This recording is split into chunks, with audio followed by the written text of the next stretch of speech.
Hi everyone, Aaron here for Zolotech, and in the weekly Apple News Update, we have a lot to talk about with iOS 19, big overhauls coming to all of Apple's software, and upcoming devices and more. This is your weekly Apple News Update for the week of May 26th, 2025.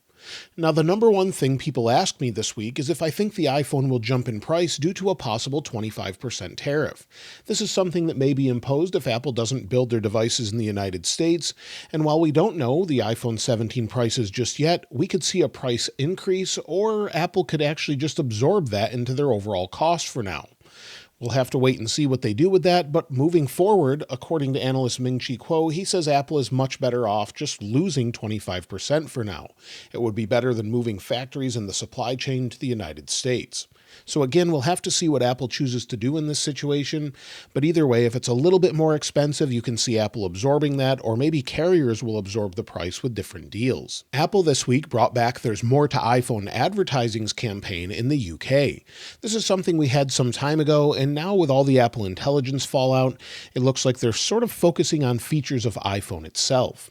They first showed up on X, and now they're showing up on Apple's UK YouTube channel. You can see them here if we go to videos, the latest things such as Find My, Stolen Device Protection, Ceramic Shield, App Store, and those are the ones they're starting off with. So those are available now if you want to check them out. Different advertisements, about 14 or 15 seconds long each. In a surprise change, Xiaomi has now taken over Apple as the top wearable maker, according to Canalys. Xiaomi grew up to 44% year over year in the same quarter and shipped 8.7 million units just this past quarter. So it looks like they're selling a lot more devices. However, I've never actually seen them in the USA as far as the overall smartwatches and more. But of course, worldwide, they're much bigger. So let me know if you're using a Xiaomi device or something else. I'd love to hear from you. Now that Johnny Ive has merged his company with OpenAI, many have speculated that the device Johnny Ive has made is similar to that of the Humane Pin. However, that was sort of a failed device that was an experiment that allowed you to use OpenAI, or AI in general, understand your surroundings, and get different answers with an interface that projected onto your hand.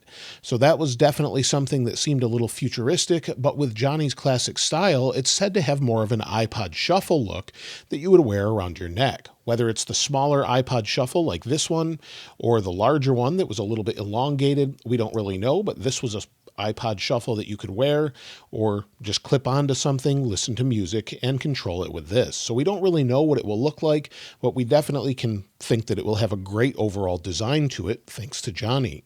However, Johnny believes this is the next step in devices. But if it's just another AI necklace or pin, I don't really see that many people caring to use it or willing to stop using their iPhones with it. Maybe it would be a secondary device, but what do you think? It's not something I'm personally interested in if you just wear it as a necklace and ask it questions you could ask your iPhone, but if it does something else we're not expecting, well, then it could definitely be something worth checking out. But again, let me know what you think. Apple is now offering more if you trade in an iPhone toward a new one. They recently increased it by $10 to $20 depending on the device, and if we go to their website, you can see here where you have the iPhone 15 Pro Max with up to $650 trade-in value. Now it varies depending on the device. You can see all the different values for different phones, and of course it will vary depending on where you live, but be sure to check it out. I'll link it in the description below if you're looking to get the latest phone. However, now that we're only a few months away from iPhone 17 in September, I would probably hold off if you're wanting the latest device. Older devices will get discounted more, and you may be able to get the same deal on the latest device. So personally, I would hold off, but if you can get an incredible deal and you don't care about having the latest, this is a little bit of a bonus compared to what we had a week or two ago. As far as weekly Apple deals, well, iPhone 16 Pro can be as cheap as free when you switch to T-Mobile. Now, this may require you trade in a device, maybe sign up a contract, but either way, in the United States, there's quite a few deals going on right now for iPhone 16 models. There's also $100 off the iPad mini 7th generation, down to $399 on Amazon, sold by Apple, and AirPods Max are now $69 off on Amazon as well. So lots of great deals, along with $100 off the Apple Watch Series 10. So lots of good deals right now. Of course, if you want the latest devices other than iPads, you may want to hold out again to see what Apple has in September. Now, as far as releases this week, well, iOS 18.5.1 could be coming out very soon. We don't have any hints from that on different websites, whether that's MacRumors, 9to5Mac. I'm just speculating at this point because we've had so many issues. iOS 18.4.1 was unsigned by Apple, meaning you can no longer downgrade to it, and so that leaves only iOS 18.5, and there's no other way to downgrade. So at this point, typically when they do that within a couple weeks, we'll have another update. So iOS 18.5.1 could solve the issue some people are having where MagSafe just doesn't work at all. I personally had this issue myself. I had to reboot the phone to fix it, but I know some people who haven't been able to fix it with a reboot and have even called into Apple and they were told that it's a common issue right now and that Apple's aware of it. So that's something going on along with quite a few other bugs such as slowdowns and touch bugs others have had. So hopefully we'll get an iOS 18.5.1.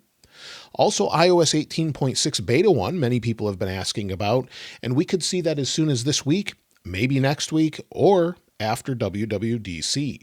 That's what Apple did last year, but again, they can change this from year to year. We really don't know, other than that they're working on it, when it's actually going to release. So at this point, the only thing we seem to know is that on June 9th, we should get iOS 19 Beta 1. That typically happens after WWDC. We'll have about a 2-hour keynote or so, and then after that, around 4 p.m. Eastern Time, we typically get the first beta.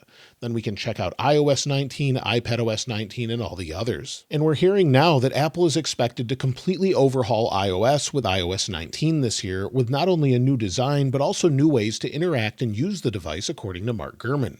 This goes along with an overhaul of all their devices, it seems, where we only expected maybe iOS. Now it looks like we could get all of them updated, at least to have a consistent look across devices. So iOS 19, along with iPadOS 19, watchOS 12, and now even Apple TV with tvOS 19 are expected to get major overhauls as well as far as a redesign goes. visionOS will be getting some touch-ups according to Mark Gurman, and again, this may just be to bring consistency across the overall software lineup. Whether that's maybe a new way to interact, whether that's something such as Control Center, or maybe just something like music. A consistent design across the entire ecosystem would be welcome. And iOS 19 is expected not only to have a new look, but bring some updates to things such as health, accessibility, and more. We've already seen some of the upcoming accessibility features. I did a separate video on that, and Apple always shows that off a few weeks before they actually show off iOS 19. So lots to talk about in the future here, and iOS 19 is finally said to focus on stability. I talked about this a little bit before, but it looks like they're serious about stability, and this may be because Apple is not planning to announce as many features as before they're ready. Last year with iOS 18, Apple announced 300 to 400 features on their website, but many didn't make the cut until at least iOS 18.1, 18.2, and even some still aren't available now, such as the Siri updates. Also, Apple has said with iOS 19 to be working on battery updates that allow AI to help optimize how you're using the device and really extend the overall battery life. And that sort of goes along with iPhone 17.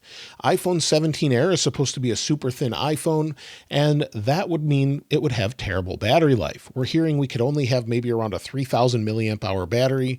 However, I think they'll definitely have a larger battery than that. But with some clever software, if that's really the focus with stability and battery, we could see extended battery life. I've seen that myself with the S25 Edge. I've been using this for the past couple of weeks, and it actually gets me about the same battery life as my 16 Pro Max with regular use. I'm getting about 6 hours of screen on time. That seems to be a problem on my iPhone, but on the S25 Edge, it's actually getting me through the day strangely. So even with a smaller form factor, smaller battery, the overall usability seems to be there, and if Apple can really refine their software where they were once known for that, I think they can do it again and make this much better. But I must say, after using a super thin phone, there's something about it that just makes it feel fresh and new and sort of very high tech where it shouldn't be this thin. So definitely something I'm looking forward to, and I never thought I might opt for the iPhone 17 Air, but after using the S25 Edge, I actually really like it a lot, so maybe I will. But again, we'll have to wait and see what Apple has.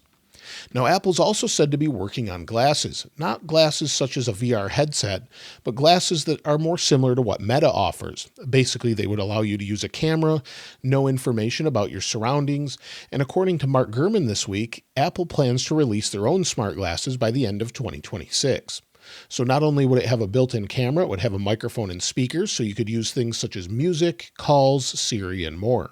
So all of those things are expected next year, and Apple is expected to revitalize its overall hardware lineup by 2027. So maybe that's part of a bigger change or something else going on. Now, Apple has been said to have been working on an Apple Watch that had a camera integrated. It would understand your surrounding, maybe nature for when you're using Apple Watch Ultra on a hike, or maybe just using it for AI. However, according to Mark Gurman this week, Apple has decided not to move forward with the idea, and they've ended work on the project overall. I think that's probably a good idea, depending on the overall battery life, but we really want to extend our Apple Watch battery life and maybe focusing on new designs, maybe a round design, or just something different altogether is, I think, what more people would be interested in when it comes to Apple Watch. But let me know if you would want a camera on here, other than maybe for FaceTime, as that was said not to be a FaceTime camera, but to be sort of an external facing camera. Now, iPad is also expected to get an update in the future. According to Ming Chi Kuo, in 2026 or 2027, we could see a folding device. It would be about the size of this iPad Pro 13-inch, but then would unfold into a size of about 18.8 inches. Now, some have said this isn't a foldable iPad, but rather a Mac, and we're seeing some of those sorts similar products recently from Huawei, but maybe we'll have something like this that's a Mac with a touchscreen keyboard, or maybe it's something entirely different we weren't expecting. Either way, we could see that within a year or two at this point. Also, one thing we've been waiting for that it looks like it was postponed until now is the long-rumored home device that some were calling a HomePad. It would combine that of a HomePod and a screen to be sort of a home device to control things around your home. This was delayed due to the Siri problems. Apple is now working on that, and if they've sort of figured that out, it's now expected to launch by the end of the year, according to Mark Gurman. So if everything goes well with that launch and the overall Siri and AI, we could see a launch with a HomePad and maybe some more home devices. So that's something I think would be welcome if it has some sort of upgrade, and some have even said we'll have a home OS.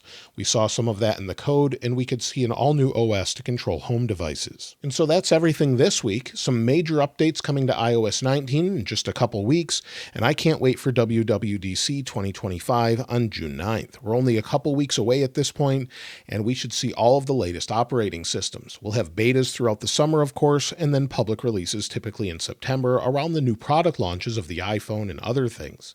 So let me know what you're looking most forward to. Would you welcome a redesign? Would you rather have stability, battery life, or maybe split view or something along those lines? Let me know in the comments below.